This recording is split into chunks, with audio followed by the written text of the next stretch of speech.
Әйелдерді еркектерден көп дейді, ойбай, бола берсін көп мейлі. Әйел деген әдемі ғой, әдемі, әдемілік бізге көптік етпейді. Армысыздар ағайын. Сәлем достар. Талғат. Және Айгүл.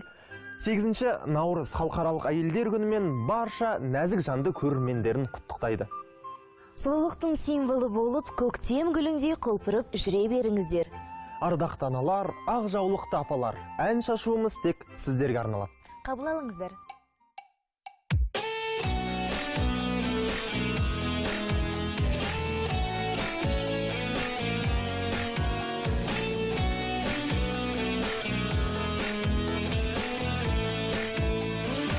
Мен сені қалай көрдім, жүзіңнен арай көрдім, қадалып қарай бердім, ғашық болып қалдым мен.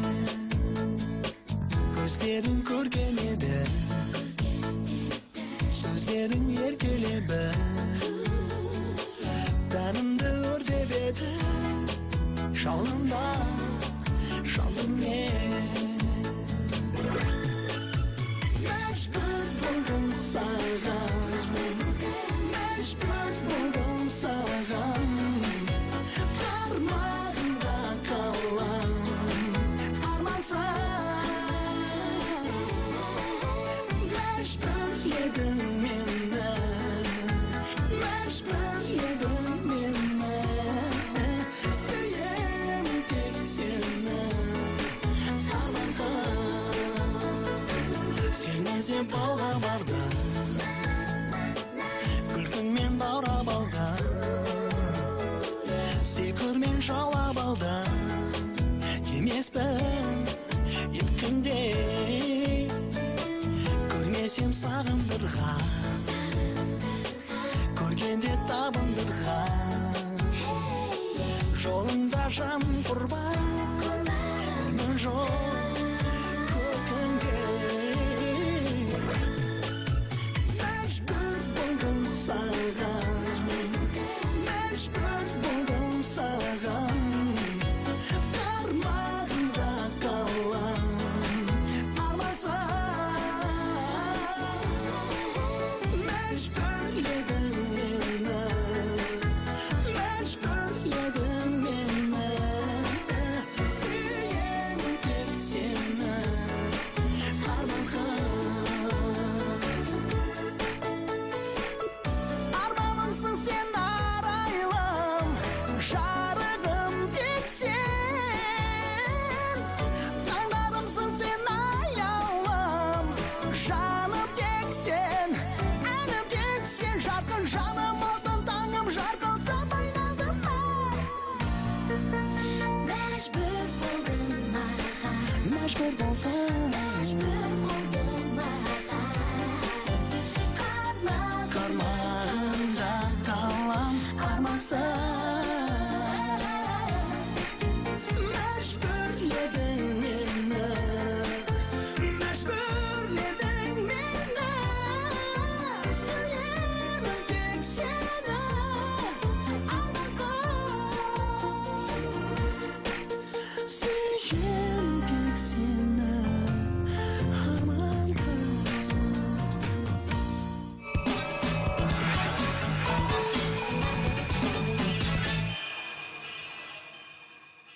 Эфирде сәлем әлем бағдарламасы және мерекелік бағдарламамыздың қонағы, нәзіктік пен сұлулықтың символы, баршамызға танымал Қарақат Әбілдина. Қош келдіңіз, Қарақат.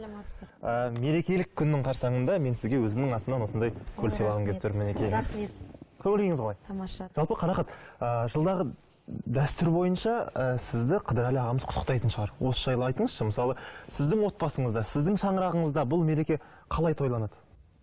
Енді жалпы 8 наурыз халықаралық әйелдер мерекесі, аналар мерекесі ең мерекелердің ұлысы деп айтсам болады. Өйткені бұл мереке біз үшін ерекше орны ерен. Өйткені өзімнің туып өскен ортамда, мысалға, менің анам 16 баланың тәрбиелеп өсірген, ұлын ұяға, қызын қияға қондырған ардақты ана.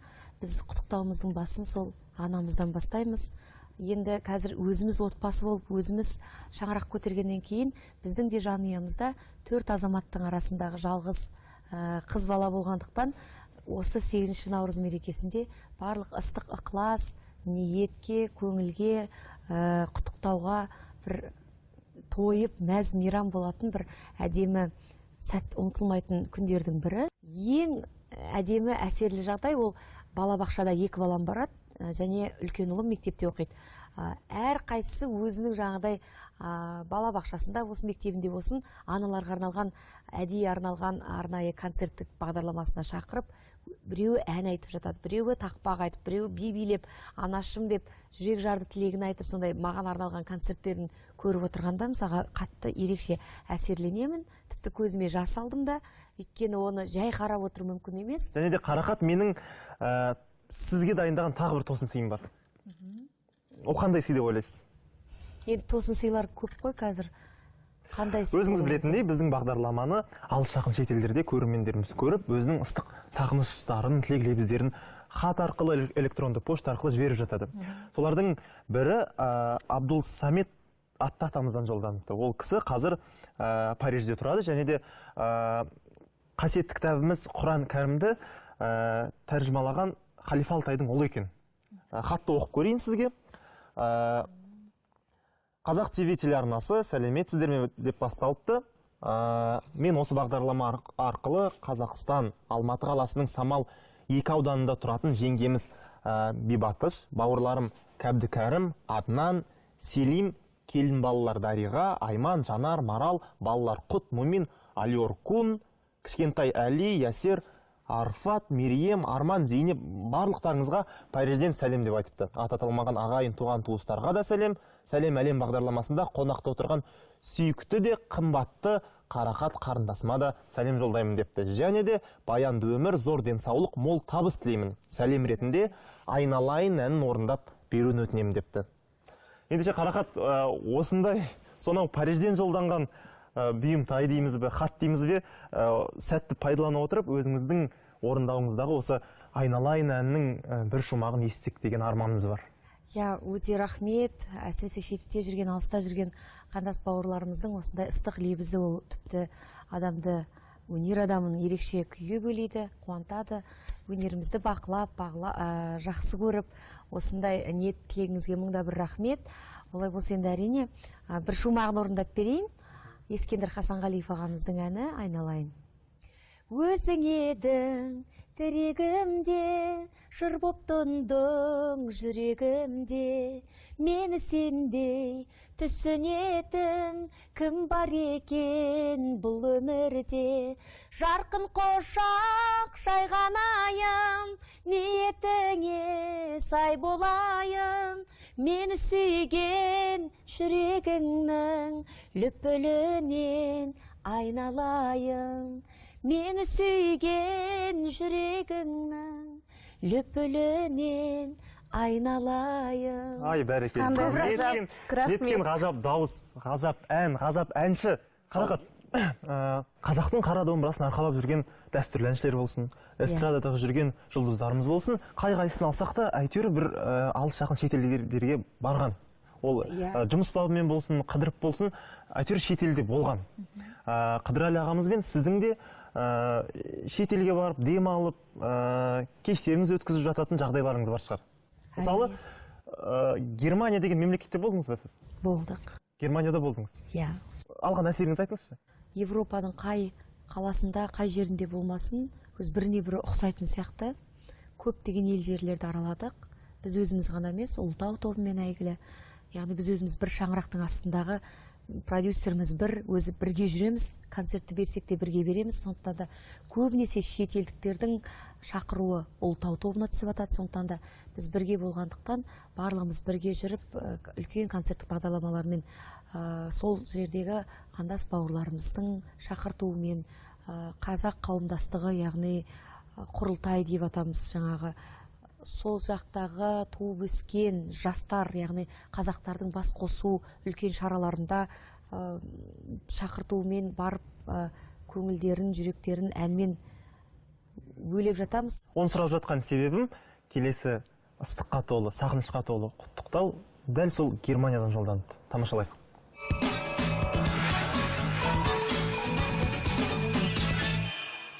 Барлығына сәлем, менің есімім Ақмарал.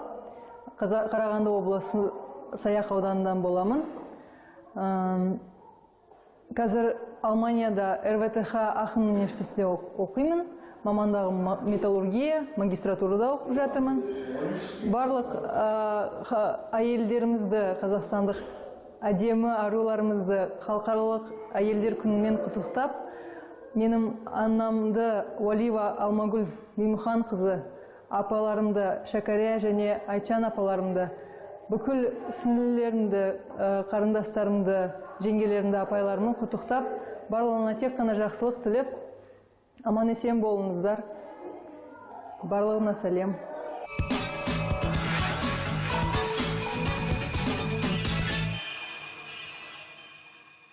Құрметті көрермен, ардақты аналар, ақ жаулықты апалар, қарындастар, қыз келіншектер. Сүйікті әншілеріңіз Қарақаттың келесі әні тек сіздер үшін орындалады. Қабыл алыңыздар.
Қадірменді көрермендер, сіздер өз хаттарыңызды біздің электронды поштамызға жібере аласыздар. www.kazakhdefistv.kz сайтына жібере аласыздар. Байланысқа шығыңыздар. Қарақат, сіз Астанадан арнайы мектеп студиясын ашқаныңызды білеміз. Жалпы соның жұмысы жайлы айтыңызшы. иә, бұл эксклюзивті Қарақат мектеп студиясы деп аталады. Бұл жердегі мақсатымыз өскелең жас ұрпаққа жастайынан санасына, жүрегіне қазақтың халық әндерін, ұлттық аспаптарымызды, ұлттық өнерімізді дәріптеу мақсатында ашылған мектеп болатын.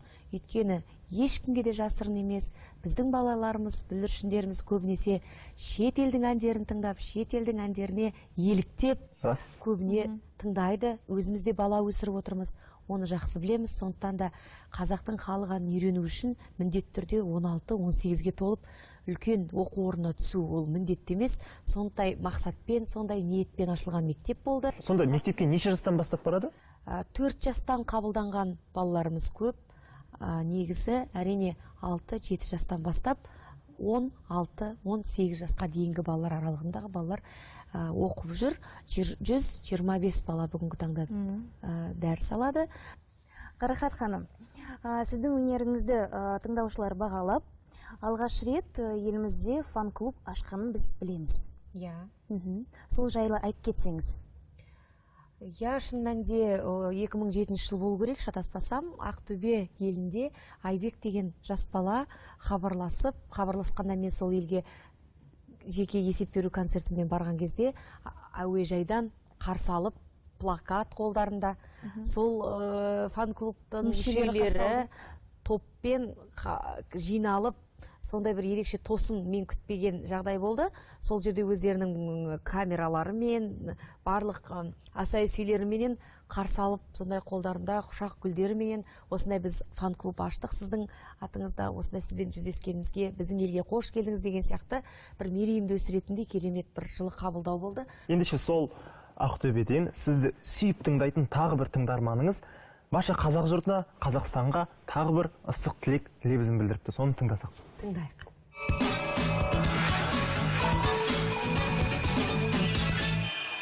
8 наурыз халықаралық әйелдер күнімен барлық нәзік жандыларды, апаларымызды, қарындастарымызды, жеңгелерімізді, әпкелерімізді барлығында құттықтап, осынау көктемнің көрікті күні тек қана әлемдегі барлық жақсылықты тілегіміз келеді.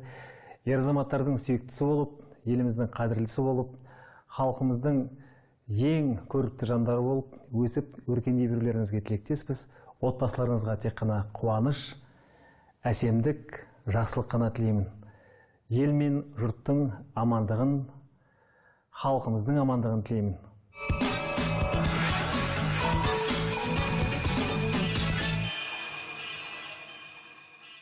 Рахмет. Ізгі тілектеріңізге бізде қосыламыз. Хабарласып тұрыңыздар, хат жазып тұрыңыздар бізге. Көрерменіміз аруларға ер адамдардың сүйіктісі, еліміздің ардақты жандары болып деп тілек білдіріпті. Меніңше сізде мұның барлығы бар, Қарақат. Тәуба. Барлығы бар. Иранғай бағамыздың бәрі бар менде, адамға керектің бәрі бар деп айтатын бір өлеңі бар ғой, сол сияқты. Тәуба, мыңда бір шүкір. Шын өзі бақытты жандар болатын болса осы өмірде, сол бақытты жандардың қатарына өзімді толық қосамын. Қарақат ханым, мен сияқты аруларға сіз қандай кеңес берер едіңіз? Енді шын айтқанда кеңес беретіндей өмірді көріп тастаған ештеңеміз жоқ. Дегенмен де қазір енді өмірде қарап отырсаң, көп жігітті таңдап, тұрмысқа шығуды кейінге қалдырып қойып, жастары біразға өтіп кеткен қыздарымыз баршылық елімізде. Яғни таңдаған тазға жолығады дейді қазақ. Сондықтан айтатын едім, қыз бала өзі табиғаттың заңдылығымен, өзінің уақытында әдемі гүлдей ашылып, өзінің бір тәтті, тамаша кезінде өзінің теңін тауып тұрмысқа шыққаны абзал. Әлемнің түкпір-түкпіріндегі қазақ қыздарының құлағына алтын сырға дейік. Қарақат, ана ретінде сіз бүгінде өзіңіздің бүлдіршіндеріңізді, құлдарыңызды қалай тәрбиелеп жатырсыздар? Менде ұлдар дегенді білесіздер. Өте гиперактивті, сондай ширақ, шапшаң жігіттер. Қазір балалар еркін өсіп келатыр. Сол еркіндік арқылы олар бойындағы ойын, көзқарасын еркін бөлсет, еркін айтады. Және ол дұрыс та шығар. Және сіз де өз балаларыңызды еркін Бірақ тәрбиелейсіз. еркіндіктің жөні осы екен деп, әрине балаларды таза қараусыз жіберуге болмайды. Компьютердің уақыты екен, техниканың уақыты екен деп мынаған байлап қойсаңыз, әрине таңертеңнен кешке дейін басын көтермей компьютер ойнауға дайын қазіргі балалар.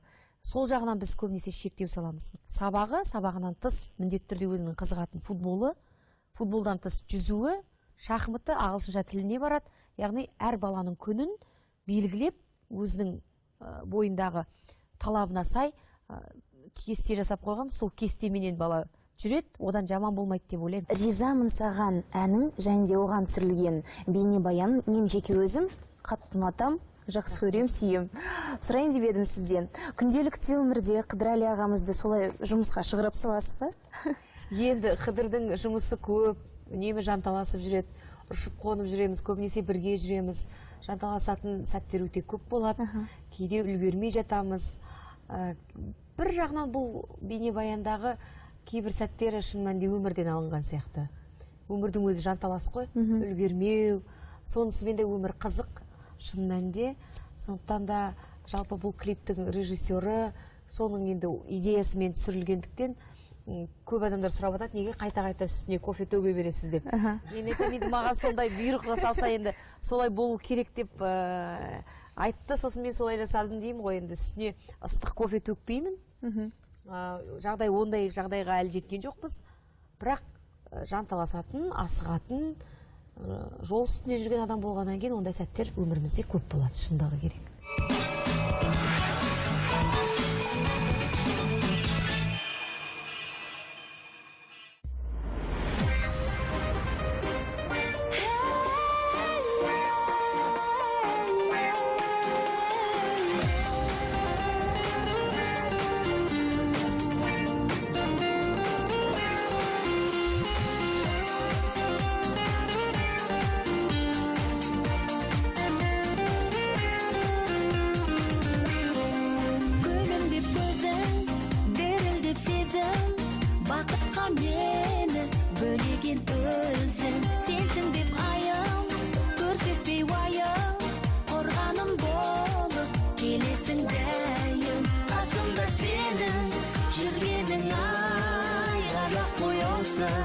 Күндерім ай, аяулы жарым, баянды бағым, ризамын саған, ризамын жаным.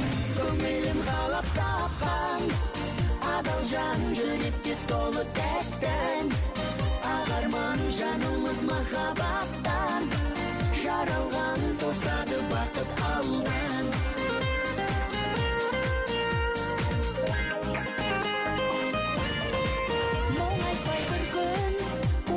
Жүрдің, ертелігімді көтере білдің, үмітті жалғай, биікке самғай, жетелеп жүрші, қанатың талмай, қасымда сенің жүргенің ай, ғажап қой осы күндерім ай, аяулы жарым, баянды бағым, ризамын саған, ризамын жаным.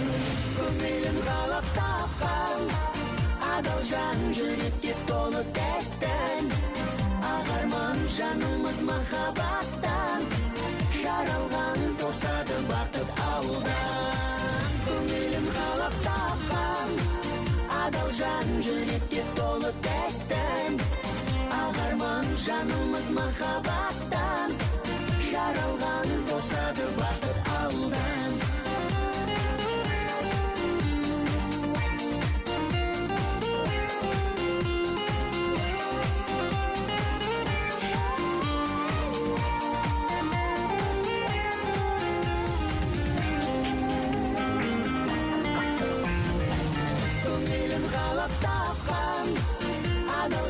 Жүректе толы тәттен, ағарман жанымыз махаббаттан, жаралған тосады бақыт алдан. Көңілім қалап тапқан, адал жан жүректе толы тәттен, ағарман жанымыз махаббаттан, жаралған тосады бақыт алдан, тосады бақыт алдан.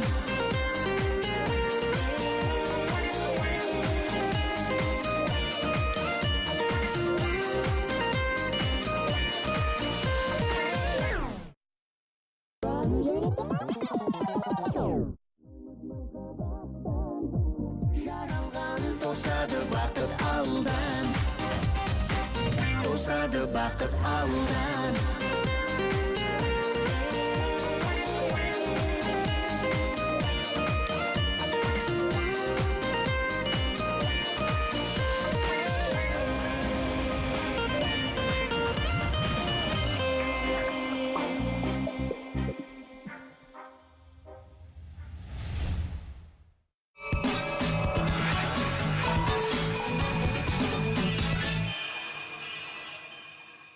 Қарақат, өзіміз сүйіп тыңдайтын қыз сыны деген әнде қазақ қызының түр әлпеті, сұлулығы ерекше сипатталған. Оқып берейінші. Қиылған қасы, қарақат көзі, жүректі баурап оятар сезім. Тал бойын нәзік қызғалдақ гүлдей, дидарын нұрлы шуақты күндей дейді. Қандай тамаша. Келісем, сұлулық демекші, сіздің сұлулығыңыздың құпиясы неде? Ашсаңыз бізге. Енді өзім ұялам, шын мәнінде маған сұлусың деп осылай айтып жатқанда, шын мәнінде өзімді бір керемет сұлумын деп есептемеймін. Алла тағаланың енді бір жаңағы анама да айтып жатам ғой, айналайын анашым, мыңда бір алғыс, мыңда бір басымды ем, осындай 12 мүшемді сау, ақыл есімді түзу, осындай қылып мені дүниеге келгеніңізге деп бәріне шүкіршілік қанағат. Жалпы өзімді қазақи болмыстағы қыздардың қатарына жатқызам. Және көрермендердің де бір ерекше астын сызып айтатыны сол, сізге ұлттық костюм керемет жарасады. Ұлттық костюмді киген кезде сіздің нағыз барлық сұлулығыңыз, әдемілігіңіз ашылады деп, және оны өзімді былай сезем. Ұлттық костюм кигенде үстіме зерлік бұйымдар таққан кезде өзім бір ерекше күй кешем. Өйткені өзім бір басқаша болып кетем да, сондықтан да мен ойлаймын, ол да болса нағыз қазақтың қыздарына тән болмысымның барлығы шығар. Бар болған сол. Ал негізі адамның сұлулығы ол ішкі жан әлемімен үндесіп жату керек деп ойлаймын. Достарыңыздың арасында бар ма ондай қылықтылар? Бар. Көркем мінезді сондай.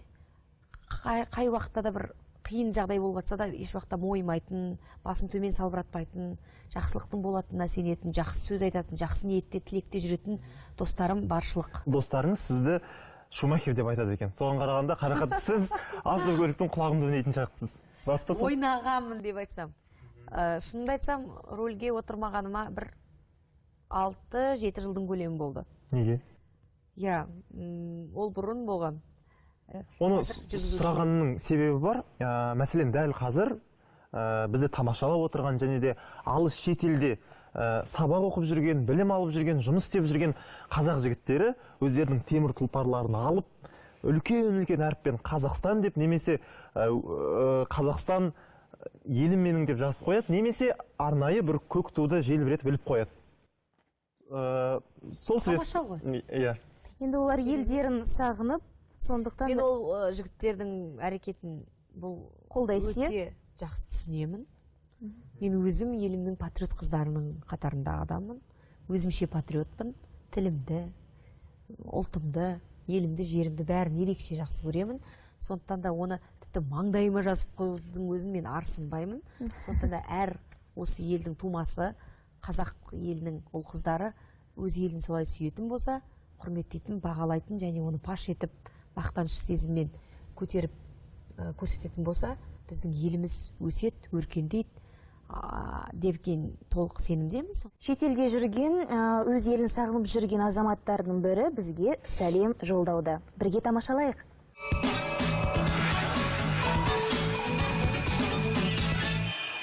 Ассаламуалейкум, құрметті қазақстандықтар. Мен осы Америкада жүріп, Қазақстанды өте қатты сағындым. Өз ата-анама, қарындасыма, мені танитын достарыма, бүкіл қазақстандар отандастарыма сәлем айтқым келеді. Сәлем бәріне.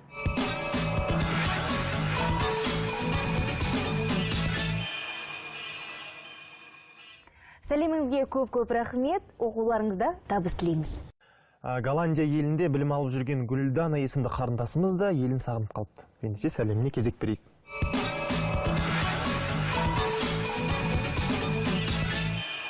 Сәлем әлем, саламатсыздар ма? Менің атым Гүлдана Сарбасова Ақтайқызы.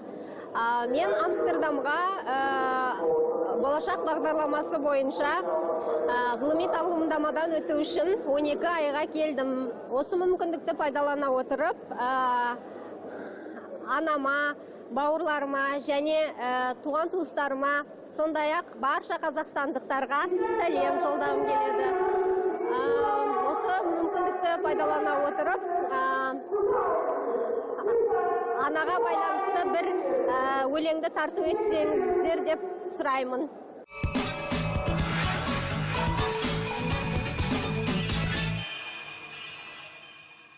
Тамаша, олай болса келесі орындалатынын барша аналардың құрметіне болмақ, қабыл алыңыздар.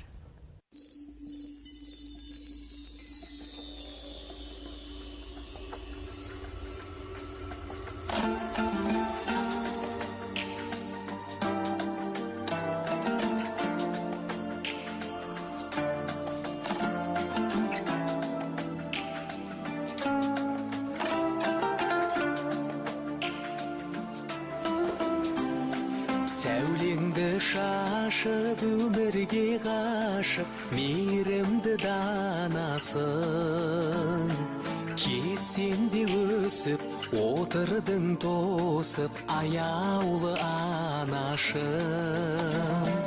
Бұлақта болып шырақта болып кеудеме тамасың, жаралған нұрдан анамсың арман аяулы анашым. Түсіңде көріп ұйқыңды бөліп ойлаумен өтерсің, жабықсам сені іздеймін, қуансам сені іздеймін. Үмітің серік қалар деп келіп жолымды тосасың, аяулы анашым.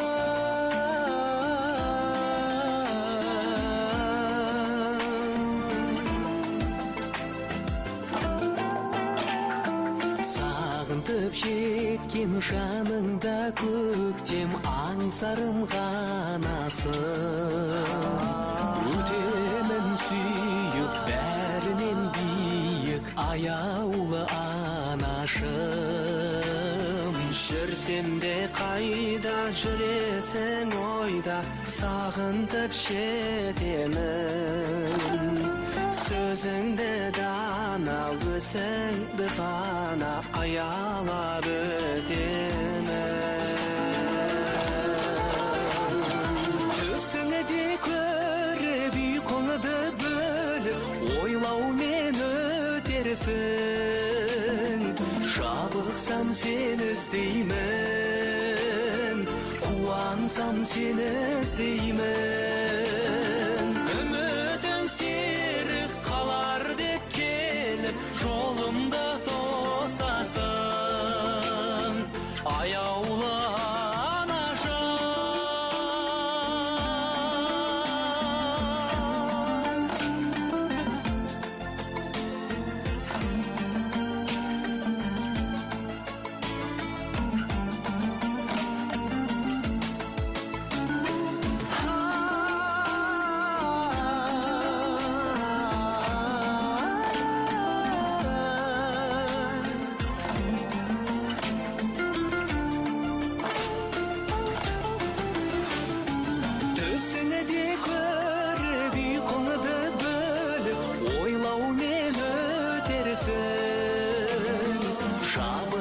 сені іздеймін, қуансам сені іздеймін.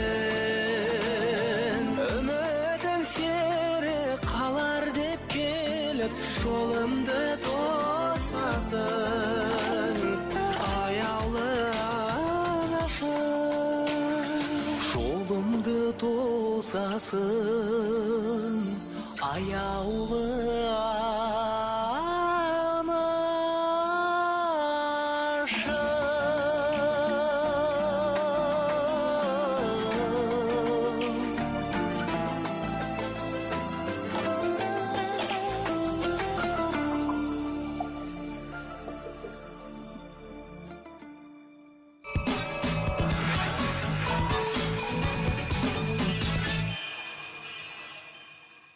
Эфирде алысты жақын ететін бірегей бағдарлама. Және алдарыңызда сүйікті әншілеріңіз Қарақат Әбілдина. Шетелде жүрген, өз елін сағынып жүрген азаматтардың бірі бізге сәлем жолдауда. Бірге тамашалайық.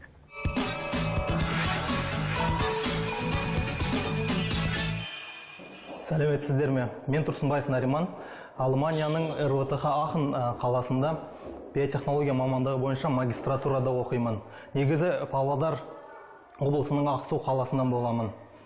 Келе жатқан 8 наурыз халықаралық әйелдер күнімен алдымен сүйікті анамды, қарындастарымды, бүкіл қазақ халқының аналарымызды, қарындастарымызды, сүйікті жардарымызды мейрамдарыңызбен құттықтаймын.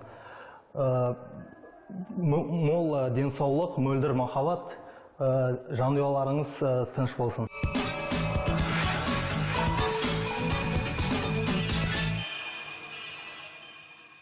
Арын әдемі тілектеріңізге көп рахмет.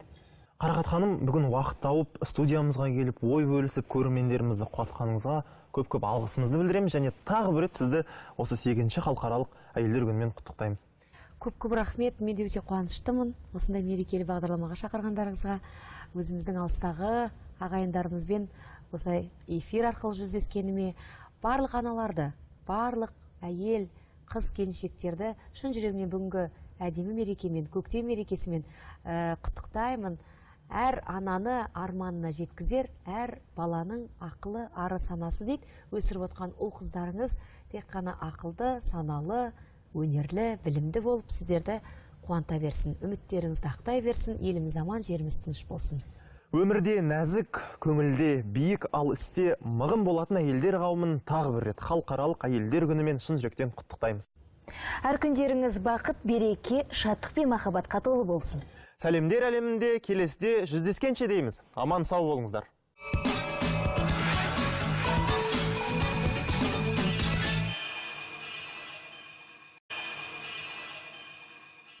Қадірменді көрермендер, сіздер өз хаттарыңызды біздің электронды поштамызға жібере аласыздар.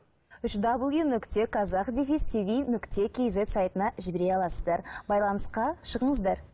Қарақат, сіз Астанадан арнайы мектеп студиясын ашқаныңызды білеміз. Жалпы соның жұмысы жайлы айтыңызшы? Бұл эксклюзивті Қарақат мектеп студиясы деп аталады.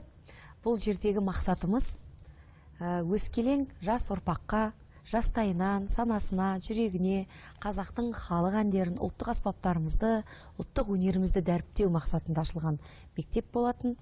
Өйткені ешкімге де жасырын емес, біздің балаларымыз, бүлдіршіндеріміз көбінесе шет елдің әндерін тыңдап, шет елдің әндеріне еліктеп, көбіне тыңдайды. Өзімізде бала өсіріп отырмыз, оны жақсы білеміз. Сондықтан да қазақтың халық әнін үйрену үшін міндетті түрде 16-18-ге толып үлкен оқу орнына түсу ол міндетті емес. Сондай мақсатпен, сондай ниетпен ашылған мектеп болды. Сонда мектепке неше жастан бастап барады? 4 жастан қабылданған балаларымыз көп. Негізі әрине 6-7 жастан бастап 16-18 жасқа дейінгі балалар аралығындағы балалар оқып жүр. 125 бала бүгінгі таңда дәріс алады.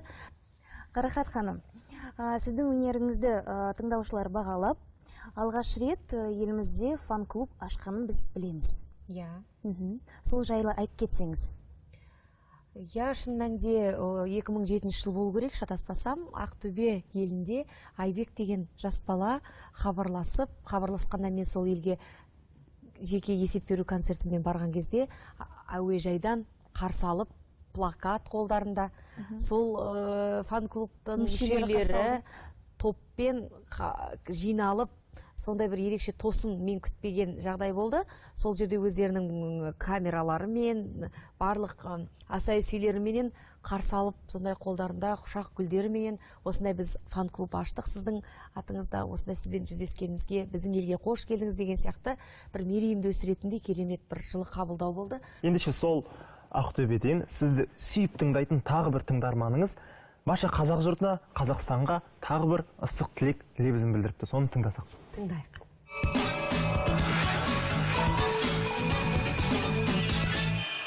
8 наурыз халықаралық әйелдер күнімен барлық нәзік жандыларды, апаларымызды, қарындастарымызды, жеңгелерімізді, әпкелерімізді барлығында құттықтап, осынау көктемнің көріктігіні тек қана әлемдегі барлық жақсылықта тілегіміз келеді. Ер азаматтардың сүйіктісі болып, еліміздің қадірлісі болып, халқымыздың ең көрікті жандары болып, өсіп, өркендей берулеріңізге тілектеспіз. Отбасыларыңызға тек қана қуаныш, әсемдік, жақсылық қана тілеймін.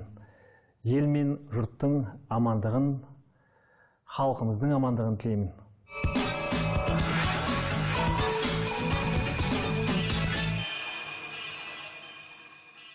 Рахмет. Ізгі тілектеріңізге бізде қосыламыз. Хабарласып тұрыңыздар, хат жазып тұрыңыздар бізге. Көрерменіміз аруларға ер адамдардың сүйіктісі, еліміздің ардақты жандары болып деп тілек білдіріпті. Меніңше сізде мұның барлығы бар, Қарақат. Тәуба. Барлығы бар. Иранғайып ағамыздың бәрі бар менде, адамға керектің бәрі бар деп айтатын бір өлеңі бар ғой, сол сияқты. Тәуба, мыңда бір шүкір. Шын өзі бақытты жандар болатын болса осы өмірде, сол бақытты жандардың қатарына өзімді толық қосамын. Қарақат ханым, мен сияқты аруларға сіз қандай кеңес берер едіңіз? Енді шын айтқанда кеңес беретіндей өмірді көріп тастаған ештеңеміз жоқ. Дегенмен де қазір енді өмірде қарап отырсаң, көп жігітті таңдап, тұрмысқа шығуды кейінге қалдырып қойып, жастары біразға өтіп кеткен қыздарымыз баршылық елімізде. Яғни таңдаған тазға жолығады дейді қазақ. Сондықтан айтатын едім, қыз бала өзі табиғаттың заңдылығымен, өзінің уақытында әдемі гүлдей ашылып, өзінің бір тәтті, тамаша кезінде өзінің теңін тауып тұрмысқа шыққаны абзал. Әлемнің түкпір-түкпіріндегі қазақ қыздарының құлағына алтын сырға дейік. Қарақат, ана ретінде сіз бүгінде өзіңіздің бүлдіршіндеріңізді, құлдарыңызды қалай тәрбиелеп жатырсыздар? Менде ұлдар дегенді білесіздер. Өте гиперактивті, сондай жақтағы туып өскен жастар, яғни қазақтардың бас қосу үлкен шараларында шақыртуымен барып көңілдерін, жүректерін әнмен бөлеп жатамыз. Оны сұрап жатқан себебім келесі ыстыққа толы, сағынышқа толы құттықтау дәл сол Германиядан жолданды. Тамашалайық.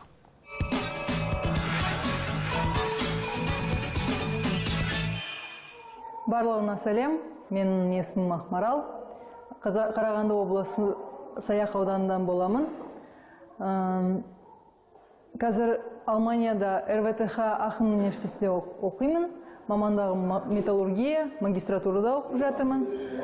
Барлық әйелдерімізді, қазақстандық әдемі аруларымызды халықаралық әйелдер күнімен құттықтап, менің анамды Уалива Алмагүл Мимхан қызы, апаларымды Шәкәрия және Айчан апаларымды, бүкіл сіңлілерімді, қарындастарымды, жеңгелерімді, апайларымды құттықтап, барлығына тек қана жақсылық тілеп, аман есен болыңыздар. Барлығына сәлем.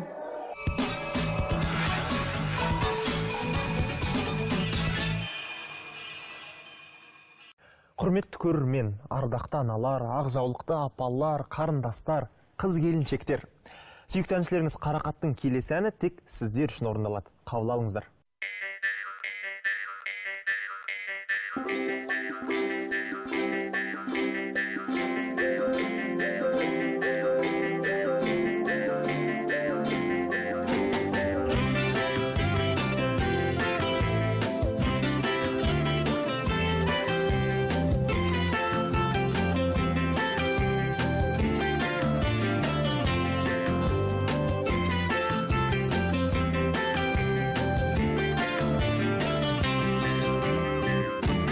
Ел ана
Әйелдерді еркектерден көп дейді, ойбай, ойбай, бола берсін көп мейлі. Әйел деген әдемі ғой, әдемі, әдемілік бізге көптік етпейді.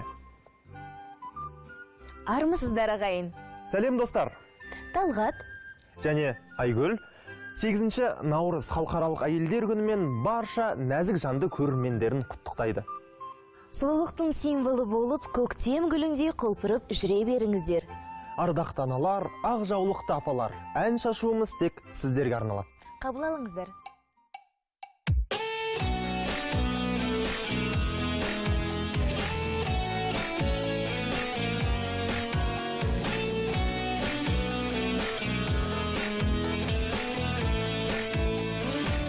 Мен сені қалай көрдім,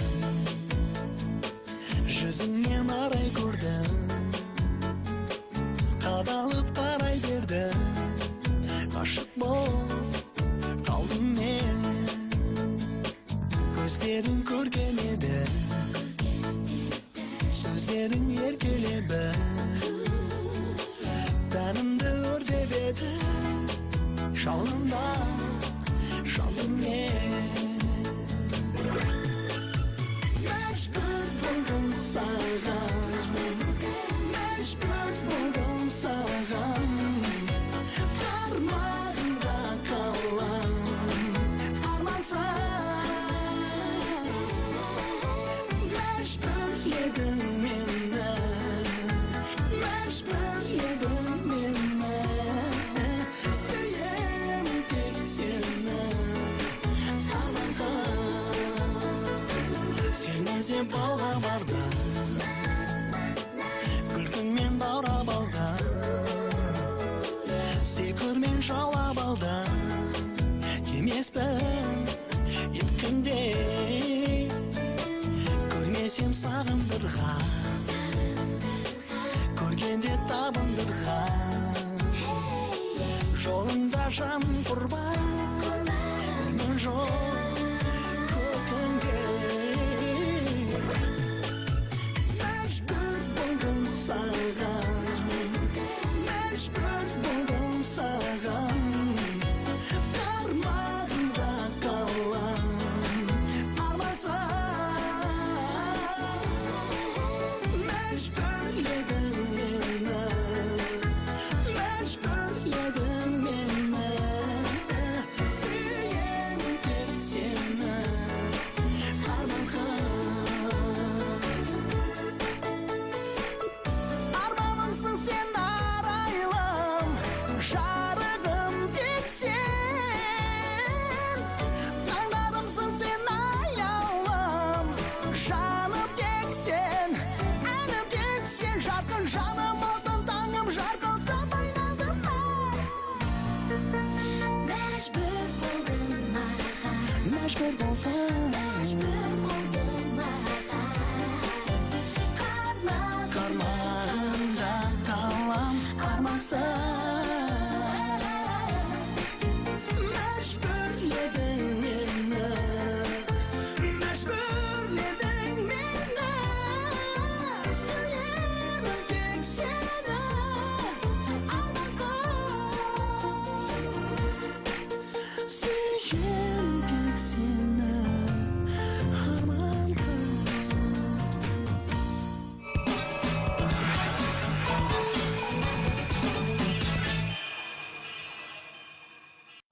Эфирде сәлем әлем бағдарламасы және мерекелік бағдарламамыздың қонағы, нәзіктік пен сұлулықтың символы, баршамызға танымал Қарақат Әбілдина. Қош келдіңіз, Қарақат.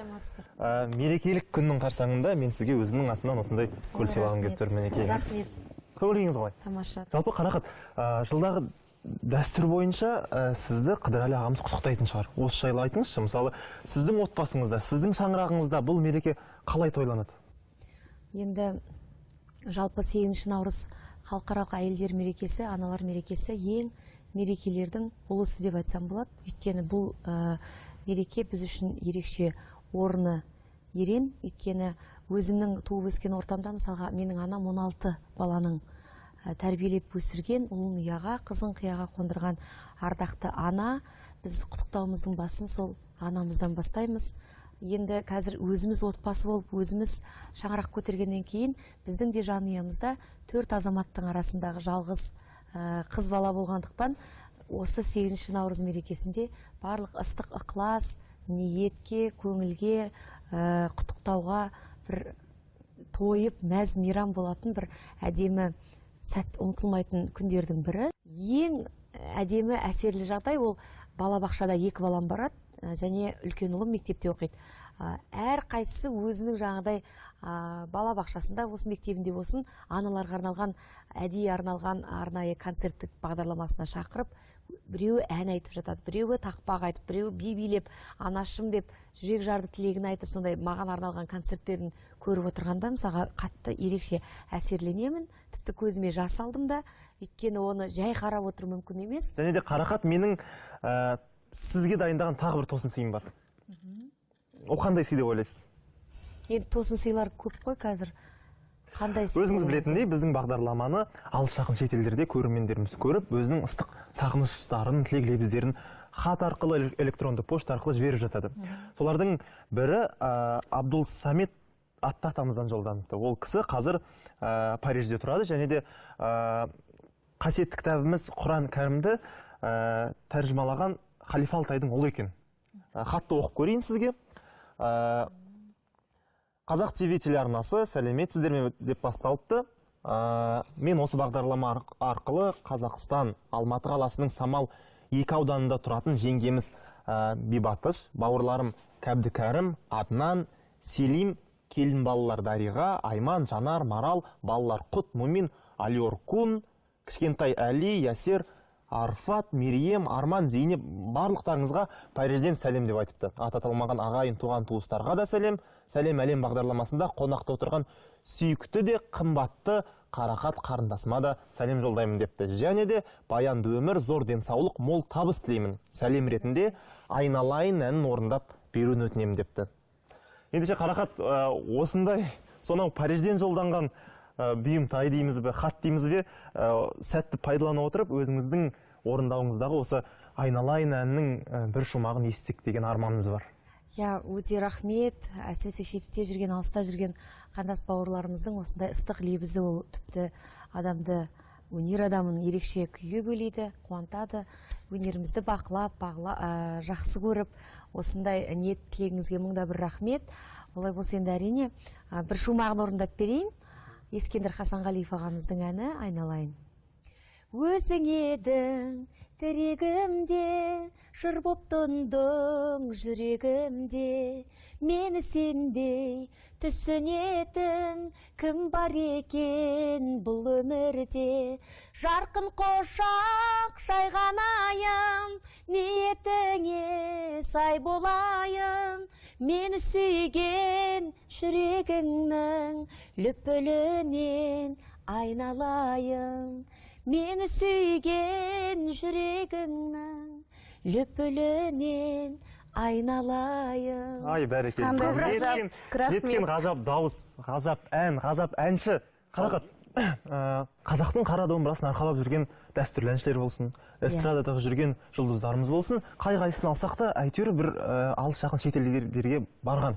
Ол жұмыс бабымен болсын, қыдырып болсын, әйтеуір шетелде болған. Қыдырәлі ағамызбен сіздің де шетелге барып, дем алып, кештеріңіз өткізіп жататын жағдайларыңыз бар шығар. Мысалы, Германия деген мемлекетте болдыңыз ба сіз? Болдық. Германияда болдыңыз? Иә. Алған әсеріңіз айтыңызшы.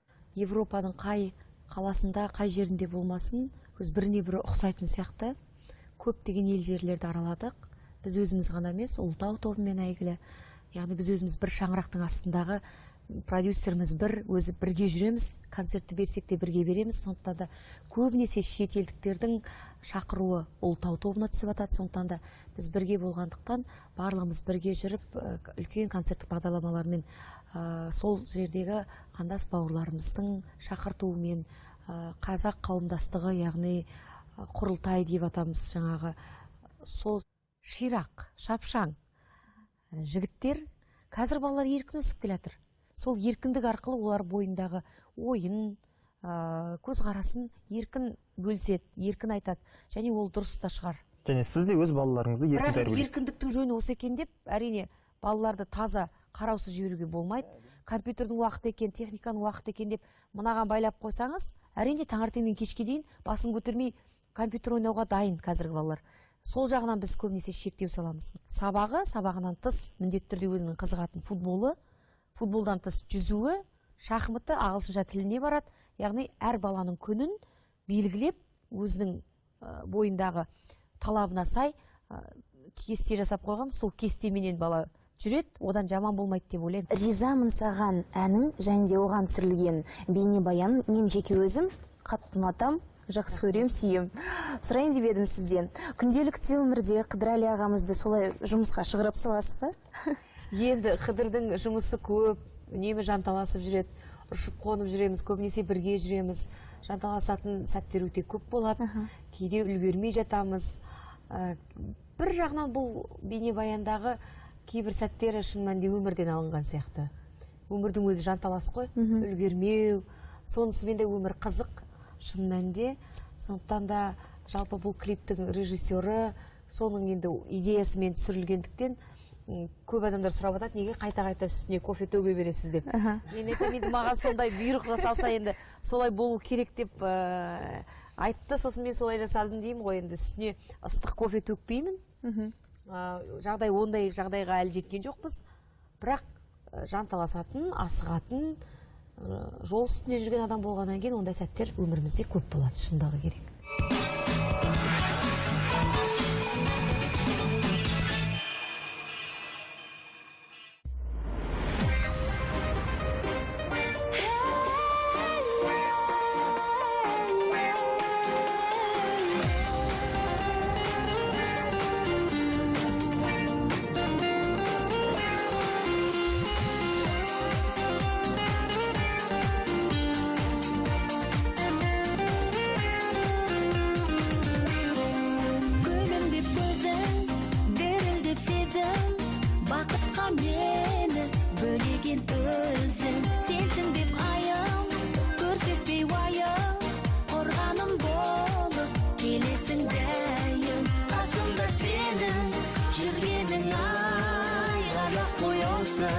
Күндерім ай, аяулы жарым, баянды бағым, ризамын саған, ризамын жаным.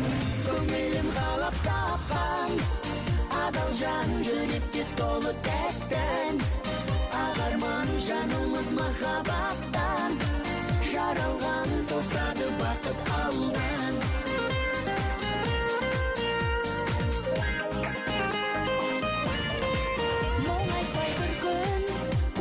Жүрдің, ертелігімді көтере білдің, үмітті жалғай, биікке самғай, жетелеп жүрші, қанатың талмай, қасымда сенің жүргенің ай, ғажап қой осы күндерім ай, аяулы жарым, баянды бағым, ризамын саған, ризамын жаным.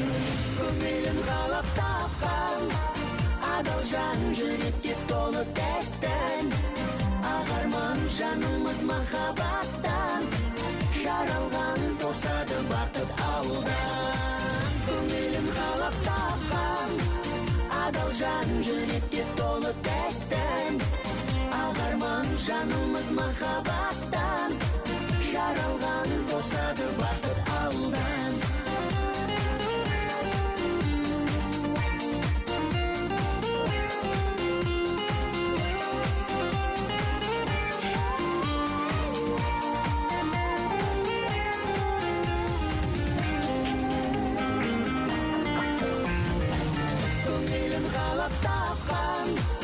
Adal жан жүрек